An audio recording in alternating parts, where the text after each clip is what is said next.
अथ देव्या कवचम। ओम चंडिका देवी को नमस्कार है। मार्कंडेय जी ने कहा, पितामह, जो इस संसार में परम गोपनीय तथा मनुष्य की सब प्रकार से रक्षा करने वाला है और जो अब तक आपने दूसरे किसी के सामने प्रकट नहीं किया हो, ऐसा कोई साधन मुझे बताइए। ब्रह्मा जी बोले, ब्राह्मण, ऐसा साधन तो एक देवी का कवच ही है, जो गोपनीय से परम गोपनीय, पवित्र तथा संपूर्ण प्राणियों का उपकार करने वाला है। महामुने, उसे श्रवण करो। देवी की 9 मूर्तियां हैं, जिन्हें नवदुर्गा कहते हैं। उनके पृथक पृथक नाम बतलाए जाते हैं। प्रथम नाम शैलपुत्री है, दूसरी मूर्ति का नाम ब्रह्मचारिणी है, तीसरा स्वरूप चंद्रघंटा के नाम से प्रसिद्ध है, चौथी मूर्ति को कुष्मांडा कहते हैं, पांचवी दुर्गा का नाम स्कंद माता है, देवी की छठे रूप को कात्यायनी कहते हैं, सातवां कालरात्रि और आठवां स्वरूप महागौरी के नाम से प्रसिद्ध है, नौवीं दुर्गा का नाम सिद्धिदात्री है। ये सब नाम सर्वज्ञ महात्मा वेद भगवान के द्वारा ही प्रतिपादित हुए हैं। जो मनुष्य अग्नि में जल रहा हो, रणभूमि में शत्रुओं से घिर गया हो, विषम संकट में फंस गया हो तथा इस प्रकार भय से आतुर होकर जो भगवती दुर्गा की शरण में प्राप्त हुए हो, उनका कभी कोई अमंगल नहीं होता। युद्ध के समय संकट में पड़ने पर भी उनके ऊपर कोई विपत्ति नहीं दिखाई देती। उन्हें शोक, दुख और भय की प्राप्ति नहीं होती। जिन्होंने भक्तिपूर्वक देवी का स्मरण किया है, उनका निश्चय ही अभ्युदय होता है। देवेश्वरी, जो तुम्हारा चिंतन करते हैं, उनकी तुम निस्संदेह रक्षा करती हो। चामुंडा देवी प्रेत पर आरूढ़ होती है। वाराही भैंस पर सवारी करती है। इंद्रिका का वाहन ऐरावत हाथी है। वैष्णो देवी गरुड़ पर आसन जमाती है। माहेश्वरी वृषभ पर आरूढ़ होती है। कौमारिका का वाहन मयूर है। भगवान विष्णु की प्रियतमा लक्ष्मी देवी कमल के आसन पर विराजमान है और हाथों में कमल धारण किए हुए है। वृषभ पर आरूढ़ ईश्वर देवी ने श्वेत रूप धारण कर रखा है। ब्राह्मी देवी हंस पर बैठी हुई है और सब प्रकार के आभूषणों से विभूषित है। इस प्रकार ये सभी माताएं सब प्रकार की योग शक्तियों से संपन्न है।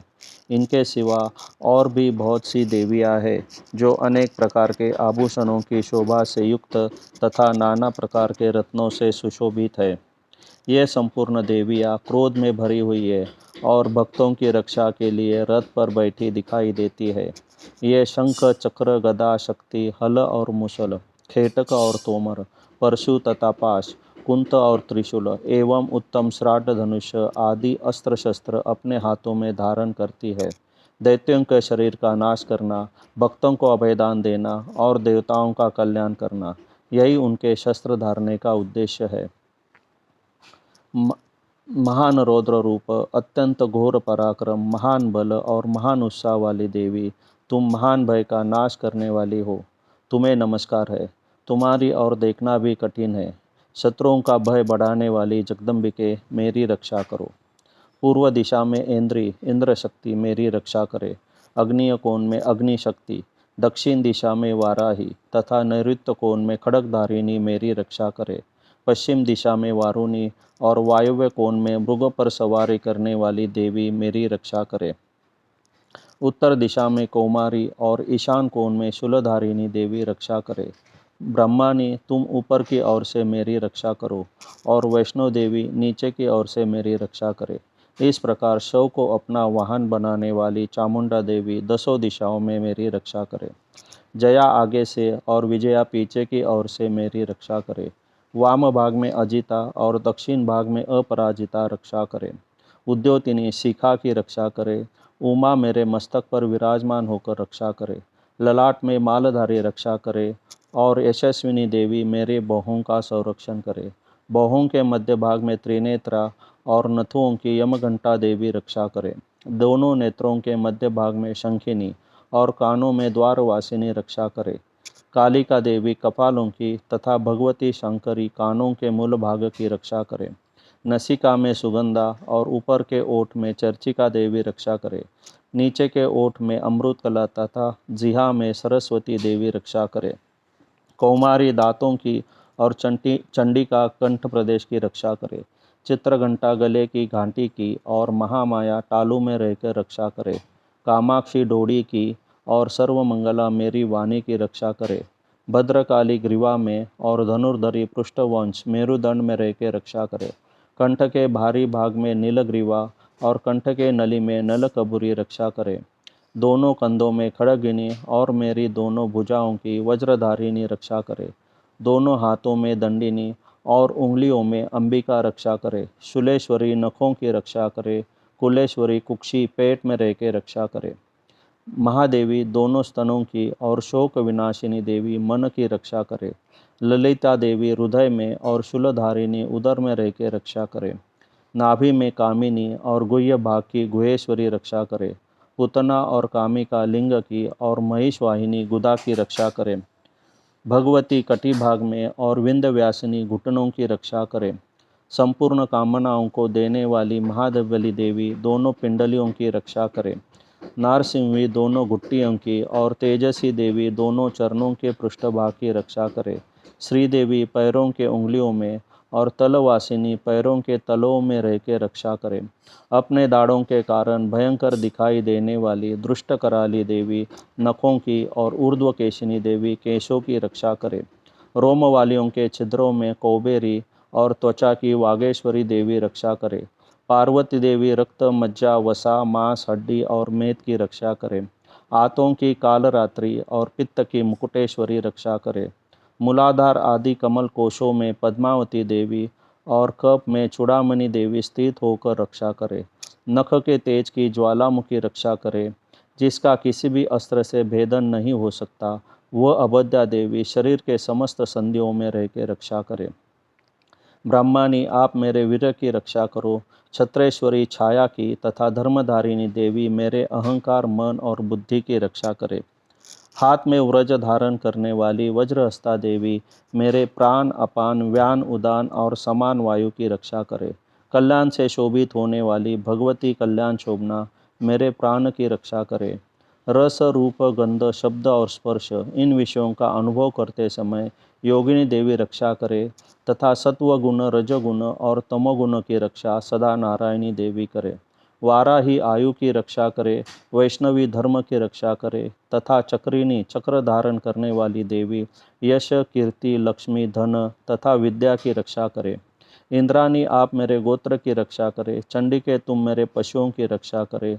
महालक्ष्मी पुत्रों की रक्षा करे और भैरवी पत्नी की रक्षा करे।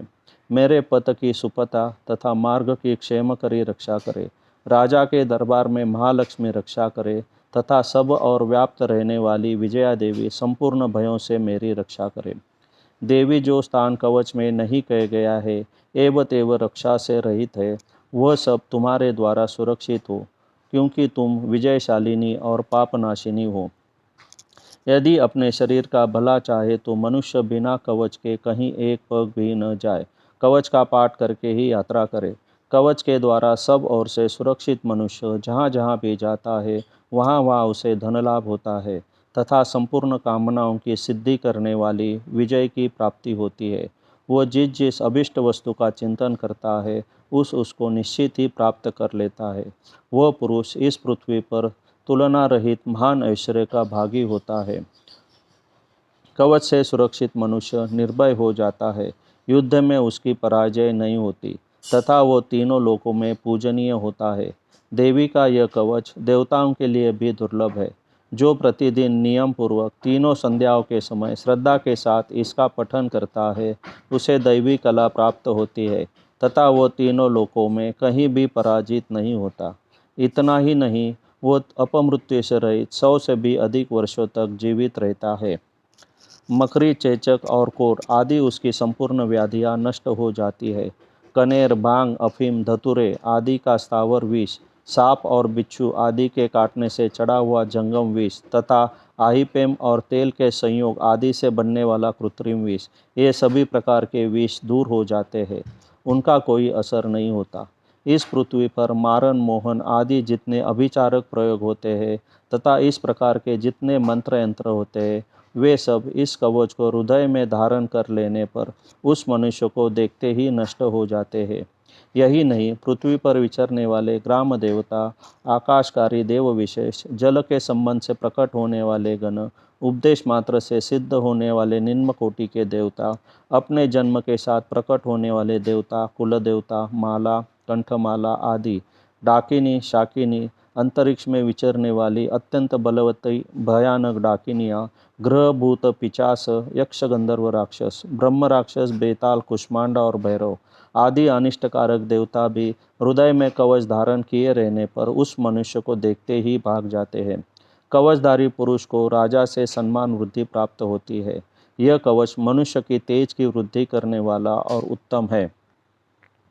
कवच का पाठ करने वाला पुरुष अपनी कीर्ति से विभूषित भूतल पर अपने सुयश के साथ साथ वृद्धि को प्राप्त होता है।